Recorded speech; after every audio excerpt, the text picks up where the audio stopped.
Hello everyone, it's the 5th of May and it's challenge day, and this week we have After the Wildfire, and we have charged warriors to help us with this. It's a horrible map set, it's got some horrible maps on it, and charged warriors aren't the best class for this. I do love a charged warrior bonus, but it's wasted on this map set. There are a couple of good ones, being Abandoned Camp and Forest Farm, but overall not going to be much use this week. So let's start. We'll start with Abandoned Camp. One of my favourite maps on this map set. You got to open 3 crates. 2 crates in the car. The key to this is keeping the threat down. If you can't keep the threat down, then keep things herded. Beta or Huntsman Darren leads a great one for this. Prowl and kill things to keep the threat down. Open the car first, and then you want to make your way to the right and open the green box by the tent. The last box you want to open is the red flashing box. Reason for this is if you open that, 2 normal walkers will spawn straight away, and then next turn a tank will come out the tent. So the best way to deal with this is to have Pizza Glenn, Scout Glenn in your team. If you open the box with Scout Glenn, you can then run away, and then if you've got Beta or Huntsman Daryl in the lead and you're all over to the right, just run to the line. So you always want to leave the red box till last. Next one is Forest Farm. Open 3 out of the 7 boxes. Again, I quite find this a really good beta map. You can run to the right quite quickly, open and get back. So again, you want Pizza Glenn in your team. There's auto spawns coming, one from the top right, one from the bottom right, every turn, and then after a couple of turns 2 will start spawning. So stun and herd what you can to start with. Open a box or 2 on the left, but you need to get over and start opening these boxes pretty quickly. At a higher level, you're hoping to open 3 or 4 and get out. But again, it's quite a fun map. It can get frustrating at times, as all these maps can when you have to open them all.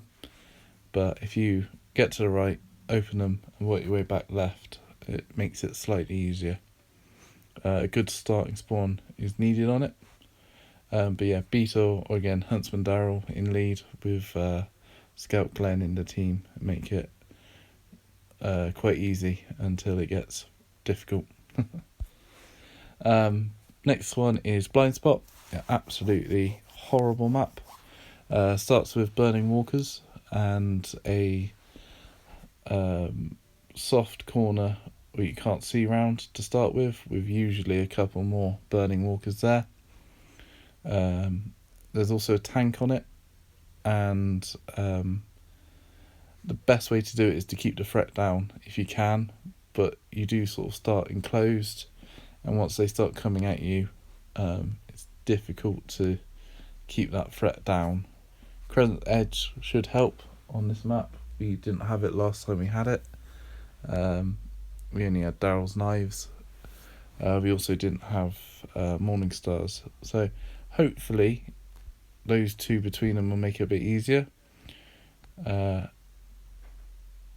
levels, you're probably going to be looking at Sasha in there with a Silent Harpoon, and Scout and Survivor's Rick to keep the threat down, keep the charge points moving, keep the tank away.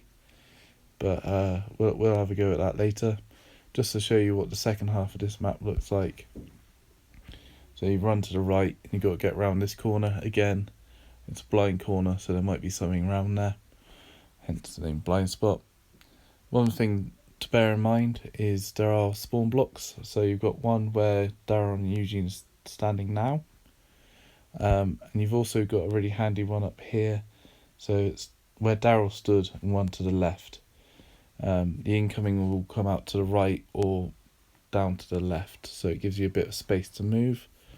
The ones that do come out are on fire, so make sure you got your hazard suit armour on for this one.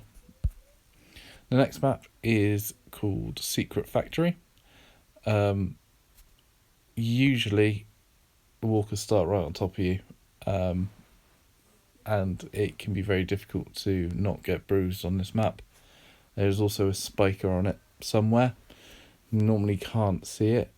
It might be in the middle section, or it might be right at the back. Obviously, you want it right at the back. One tactic to use, which I obviously was going to try here, is sort of camping down out in the bottom and trying to build sort of a kind of stun wall, setting stuff on fire and letting it burn out. I'm not a fan of this map. I find it really difficult, and I'm just going to be taking 1 star and moving on this quite early on, I imagine. And then we have Approaching Horde. Starts with 4 walkers on the map. I didn't say, the last one's a kill all, so there's no incoming or anything like that, and you just want to bunch them up and kill them as quickly as possible. Approaching Horde starts with 4 walkers, regular walkers on the map. You can take your time killing these, take as long as you want. But as soon as you get on that gate, I think 2 normal walkers will spawn at the bottom left. Turn after that, a spike will spawn. Turn after that, another spike will spawn. First one spawns on the bottom left, and the second one nearer the top left. You've just got to survive it. You'll also get a walker spawning at the top, either where the top 45 walker is on this photo, or the space above.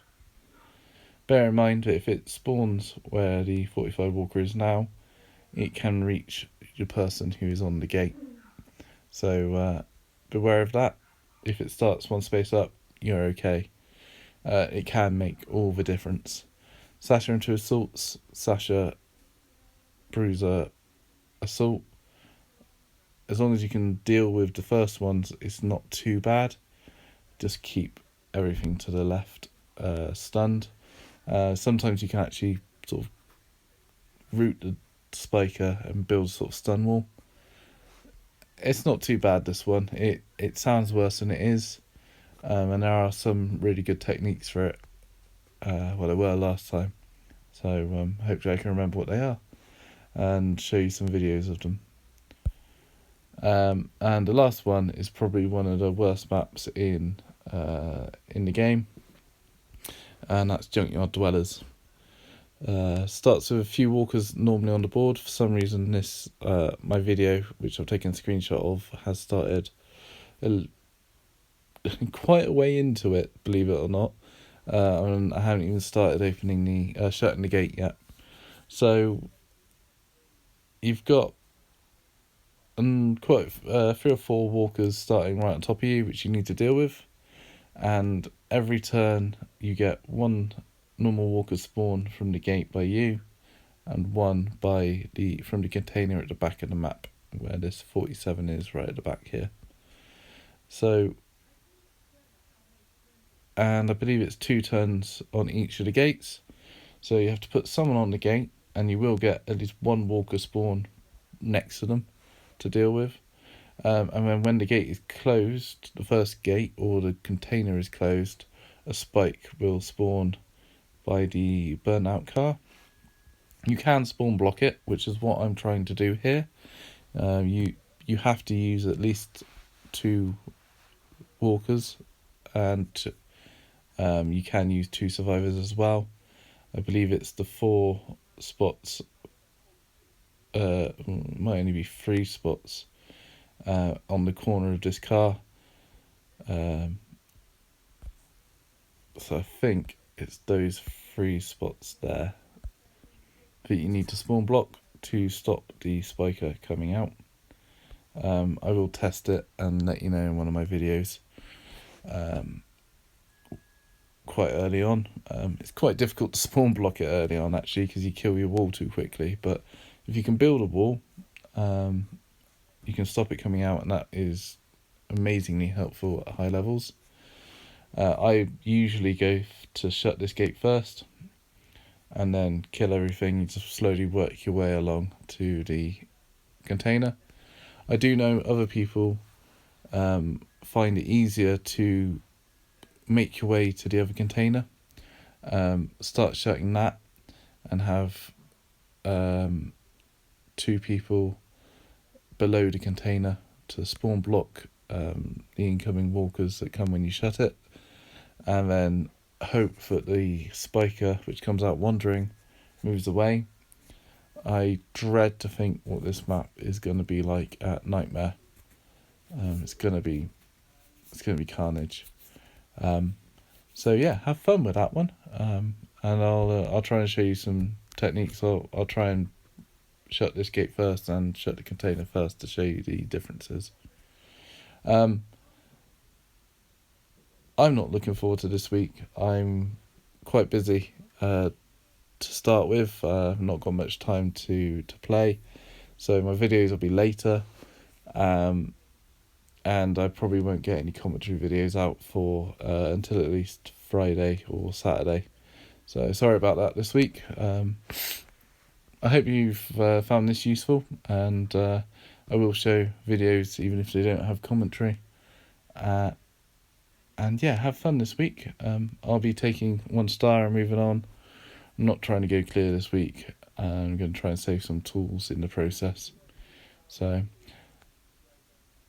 thanks for listening, and I'll see you on my next first set of videos.